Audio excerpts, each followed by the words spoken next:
Yene kanatul kakago twal chelwelde te chene ye ne de chin ka chiga chama pin no mager ko wera wel te yerin din benom te chenga no wa no gwa teran nan chi unom ajibia nom nyal buinom gul gurin jirin warga ren ke airen men juara ban yogo pyo nyaleluya to gejeban kuat renamit den dia gegerto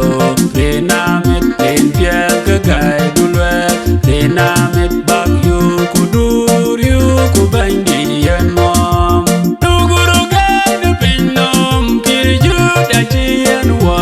nyali wa den ganyal yen man jawamya utui wa wandung de la jigbo lwa mere de pinom yen kaya kong de koy pit gebia man chi unom ajibia nom nyal buinom gul gurin jirin warga ren ke airen men juara ban yugo pyo nyaleluya to gejeban kuat renamit den dia gegerto renamit den dia gegai dulwe renamit bagyu kudur yu kubandi yan mo ye chuma jaiwa yen ke chunde pir aben cheno wachal kwa ben nyawang nuwa kuriem den chekwet ben kalbari waje jol wabiana gela jingto chut porod muram mi chunde pir nan chi unom ajibia nom nyal buinom gul gurin jirin warga ren ke airen men juara ban yugo pyo nyaleluya to gejeban kuat renamit den dia gegerto renamit den dia gegai dulwe renamit bagyu kudur yu kubandi yan mo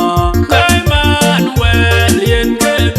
kuyen ke ye kuyen ke pir abianye janyale adu biong pia cheben pinom nyong ko yo wa beleng dadan ranirin ke gam chi bu kon ya to afer nan chi unom ajibia nom nyal kuinom gul gurin jirin warga ren ke airen men juara ban yugo pyo nyaleluya to gejeban kuat renamit den dia gegerto renamit den dia gegai dulwe renamit bagyu kudur yu kubandi yan mo yugule de ben cholong yal yugu pyo dia geduar berin gedur chayung dong lajik beleng de mele bandi de ban ke dia